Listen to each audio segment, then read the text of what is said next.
یہ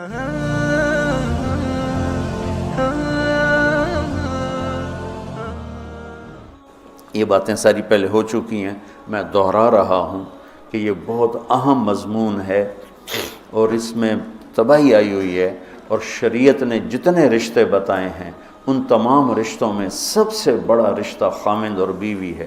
والدین کا بھی اتنا اہمیت قرآن نے نہیں بیان کی، بہن بھائیوں کی اتنی اہمیت بیان نہیں کی کہ والدین کے لیے چند آیات، بہن بھائیوں کے لیے چند آیات، باقی رشتوں کے لیے چند آیات، اور خامند بیوی کے لیے سینکڑوں آیات ہیں، سینکڑوں۔ قرآن بھرا پڑا ہے کہ یہ رشتہ بچ جائے، چونکہ باقی رشتے ٹوٹتے نہیں، یہ ٹوٹ جاتا ہے۔ میرا باپ سے رشتہ، میری اطاعت اور فرمان برداری ہو یا نافرمانی ہو، میں اپنے باپ کا بیٹا ہوں۔ میں اپنی ماں کو تنگ کرتا ہوں یا خوش رکھتا ہوں، میں اپنی ماں کا بیٹا ہوں، یہ رشتہ نہیں ٹوٹتا۔ میری بھائی سے لڑائی ہے یا صلح ہے، یہ رشتہ نہیں ٹوٹتا، لیکن خامند بیوی کا رشتہ ٹوٹ جاتا ہے، ایک بول پہ ٹوٹ جاتا ہے۔ تو ایک بات رہ گئی تھی کہ لباس آدمی اپنی پسند کا خریدتا ہے۔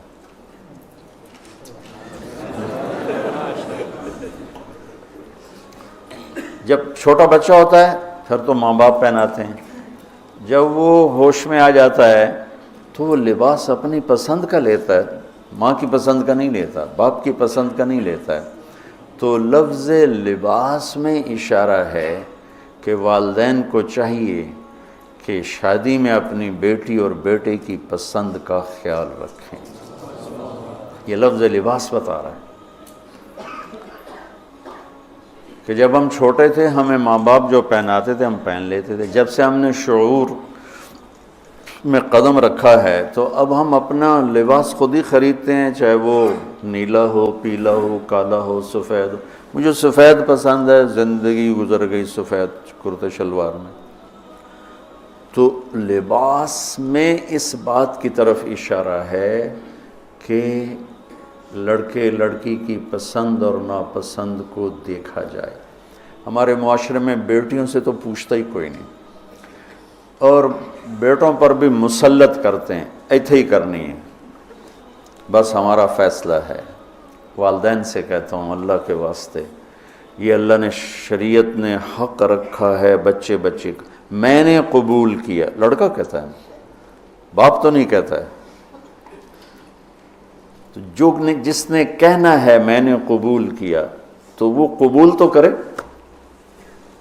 ایک صحابی نے آ کے عرض کی یا رسول اللہ میں نے وہ نکاح کا پیغام دیا ہے، تو آپ نے فرمایا تو نے وہ لڑکی کو دیکھا ہے؟ کہا جی نہیں۔ آپ نے کہا دیکھ لو، کہ تم نے زندگی گزارنی ہے، دیکھ لو۔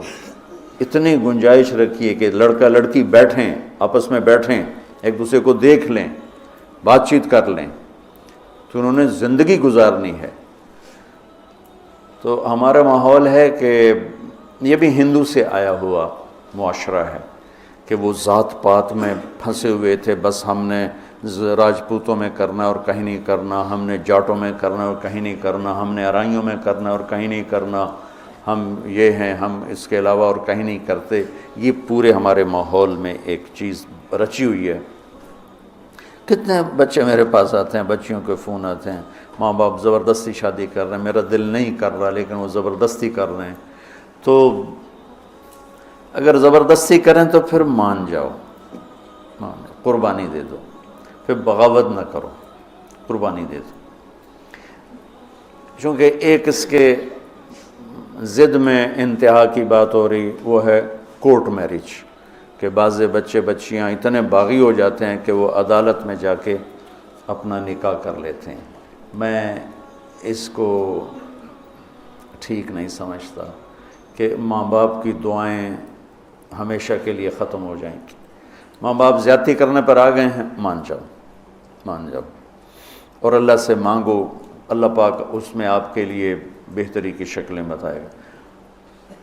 اس کیمرے کے ذریعے سے لوگ جو سن رہے ہیں، سارا ملک تو نہیں سن رہا ہے لیکن جو سن رہے ہیں، یہ شادی بچے کا معاملہ ہے، بچی کا معاملہ، اللہ کے واسطے پوچھا کرو، پوچھے بغیر کرنا زیادتی ہے۔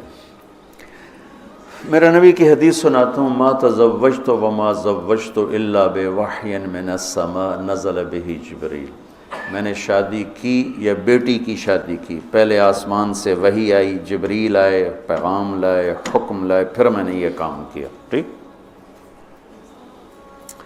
حضرت علی رضی اللہ تعالیٰ عنہ پیغام لے کر آئے ہیں۔ پہلے ابوبکر صدیق نے رشتہ مانگا، آپ خاموش یعنی انکار۔ عمر رضی اللہ تعالیٰ عنہ نے بات کی، خاموش یعنی انکار۔ عبد الرحمن بن عوف نے حضرت علی سے کہا تم جاؤ۔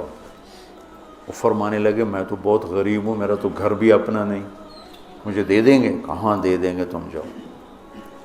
تو حضرت علی تشریف لائے، را کے بیٹھے تو شرم کی وجہ سے بولا ہی نہ گیا۔ تو آپ نے فرمایا علی کیسے آئے؟ وہ چپ۔ اب آپ کو تو پتہ تھا علی کیسے آئے، آپ تو اندر دیکھ رہے ہیں۔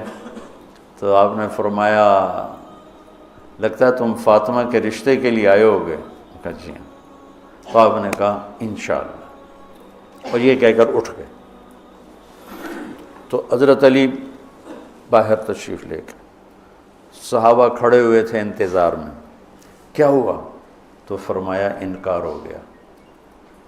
کہنے لگے کیسے؟ کہا کچھ بولے ہی نہیں۔ تو عبد الرحمن بن عوف کہنے لگے کچھ تو بولے ہوں گے؟ کہا بس انشاءاللہ کہا تھا۔ کہا تو پھر بس مبارک ہو گیا کام۔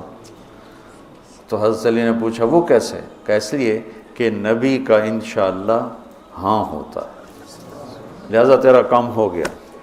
اچھا اب بچوں، میرے بچوں سنو، جبریل آ چکے ہیں کہ اللہ فرما رہے ہیں کہ یہ رشتہ یوں ہونا ہے، وہیں ہاں کر دیتے۔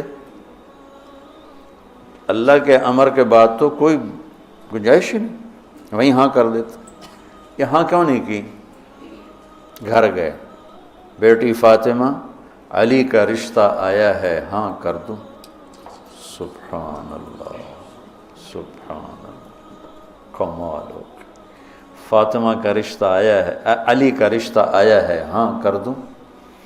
آپ کا کیا خیال ہے حضرت فاطمہ نے انکار کرنا تھا؟ جنت کی سردار، نبی کے جگر کا ٹکڑا، وہ انکار کرتے ہیں؟ یہ تو آج کی بچے ہماری بیچاری چپ کر کے بیٹھ جاتی ہے، اچھا جی میں تھوڑی مرضی۔ اور وہاں ہمیں تو پتہ نہیں کہ وہی کیا ہے، یہاں تو وہی آ چکی ہے کہ علی اور فاطمہ کی جوڑی آسمان پہ طے ہو چکی ہے۔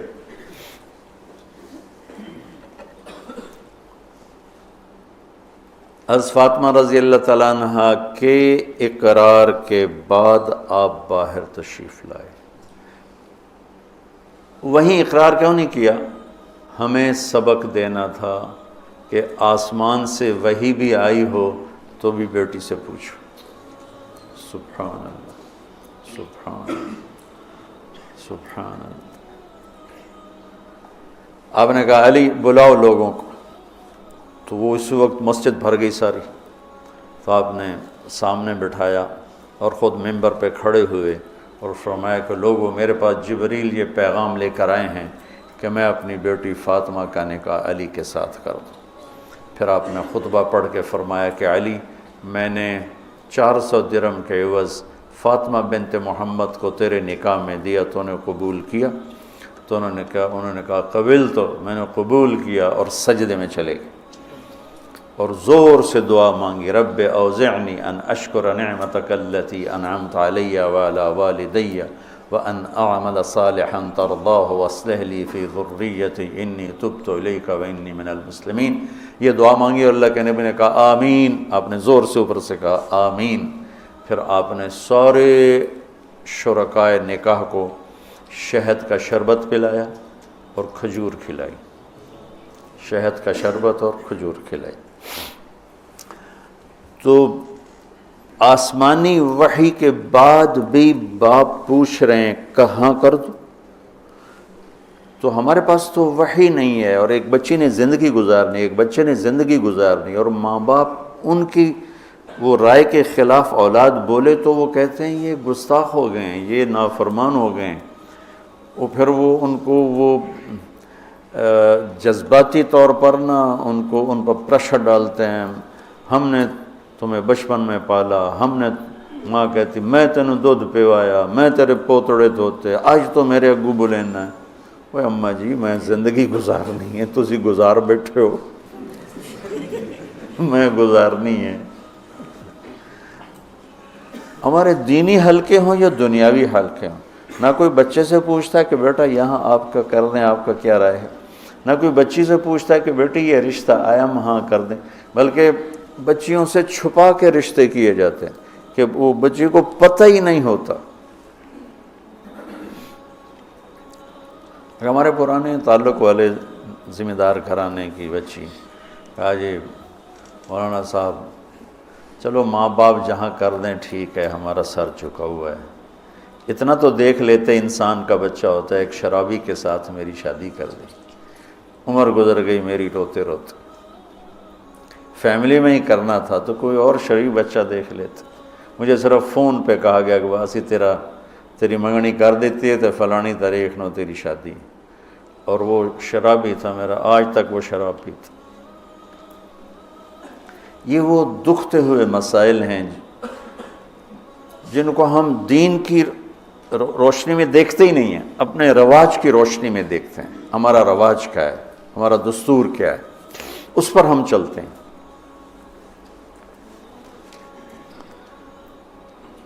تو میرے نبی نے ہم عمر سے شادی کی، سودا،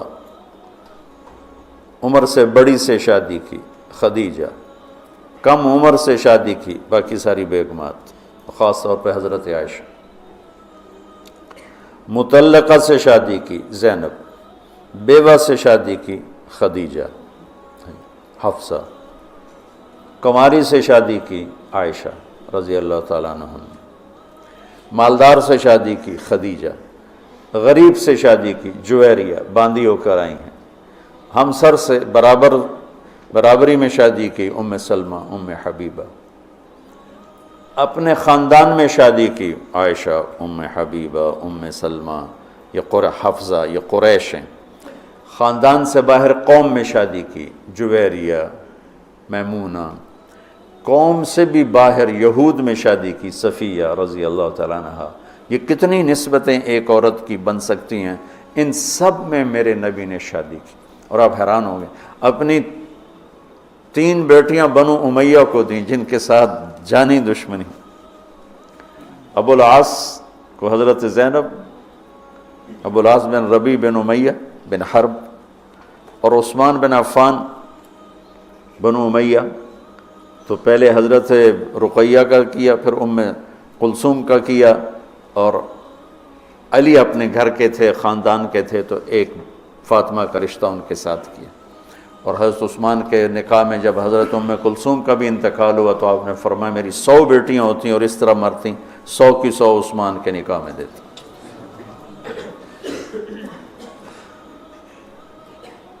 یہ معاشرت کے احکام کو اللہ روزے کے درمیان لے کر آئے، اوپر بھی روزہ ہے، نیچے بھی روزہ ہے، اور اس کے بیچ میں اللہ تبارک و تعالی ہمیں یہ دکھا رہا ہے کہ معاشرت عبادات کی طرح ہے، عبادت کی طرح ہے، معاشرت خوبصورت نہیں ہوگی تو ہمارا دین خوبصورت نہیں ہوگا، میں بیوی کو عزت نہیں دوں گا۔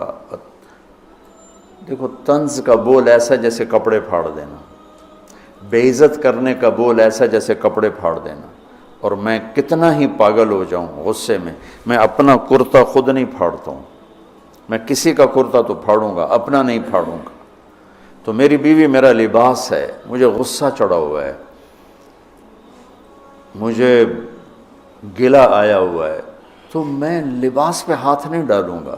یہ میں کیا کہہ رہا ہوں کہ میں بیوی کی دل شکنی نہیں کروں گا، بیوی خاوند کی دل شکنی نہیں کرے گی، برداشت کریں گے، تب جا کر یہ رشتہ خوبصورت ہوگا۔ دنیا میں کسی بھی رشتے کو باقی رکھنے کے لیے برداشت کے سوا کوئی قانون نہیں، اور اس رشتے کے لیے برداشت سب سے زیادہ ہے کہ برابری کا رشتہ ہے، کبھی خاوند گرم کبھی بیوی گرم، پھر دونوں ہی گرم تو پھر آگ بھڑکے گی اور بڑھتی چلی جائے گی۔ ایک بچہ مجھے آ کے ملا ملتان سے، ٹاپ کیا اس نے پورے پنجاب میں FSC میں، تو کہا جی میں 2 دفعہ خودکشی کی کوشش کر چکا ہوں۔ میں نے کہا تم اتنے پڑھنے لکھنے والے بچے، تم کیوں خودکشی؟ کہا جی میرے ماں باپ دونوں آپس میں اتنا لڑتے ہیں کہ ان کی لڑائی سے بددل ہو کر میں نے 2 دفعہ خودکشی کی کوشش کی۔